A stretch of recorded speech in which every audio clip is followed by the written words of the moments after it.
பிரியமானவர்களே, இன்றைக்கு நம் வாழ்க்கையை பார்க்கும்போது ஒரு முள்ளின் மேல் நடக்கிறது போல ஒரு தோற்றம், ஒரு கவலை, ஒரு கஷ்டம், ஒரு கண்ணீர் மிகுந்த பாதை.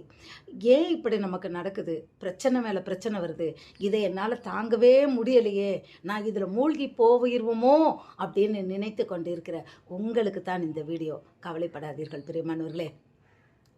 காற்றையும் கடலையும் அதட்டின தேவன். அது மாத்திரமில்ல, நீங்கள் பார்க்குறீங்களா, ஷாத்ராக் ஆபேத்நேகோ அவங்களோட அந்த நண்பர்கள் அக்கினிக்குள்ளே போடும்போது, ஆனால் ஆண்டவரும் சேர்ந்து அந்த இடத்துல அவருமாக கூட இருந்து அந்த இடத்துல இருந்ததை யார் பார்க்குறான்னா அந்த ராஜா பார்க்குறான். அக்கினியில் 7 மடங்கு சூடாக்கு அப்படின்னு சொன்னான். சூழ்நிலையை பார்க்கும்போது அவங்க மறுதளிச்சிருக்கலாம். அந்த நண்பர்கள் சாத்ராக் மேஷாக் ஆபேத்நேகோ அதை என்ன பண்ணியிருக்கலாம், மறுதளிச்சிருக்கலாம்.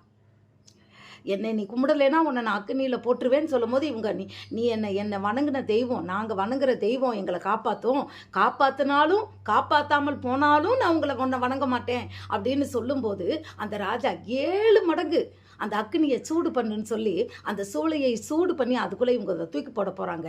தூக்கி போட போனவங்க அந்த அக்னியில் பற்றி அவங்க எரிஞ்சிடுறாங்க, செத்து போயிடுறாங்க.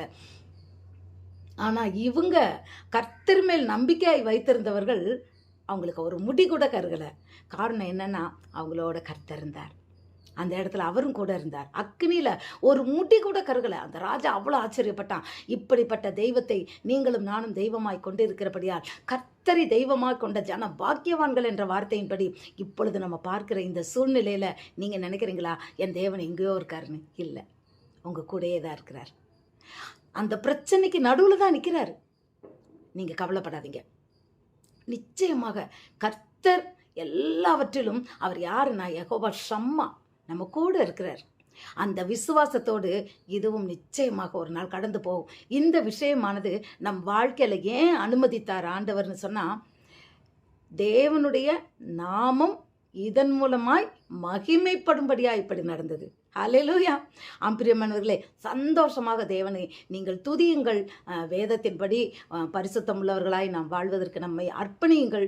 நிச்சயமாகவே கர்த்தர் பெரிய ஜெயத்தை, ஒரு விடுதலையை கொடுத்து உங்கள் தலையை உயர்த்துவார். God bless you.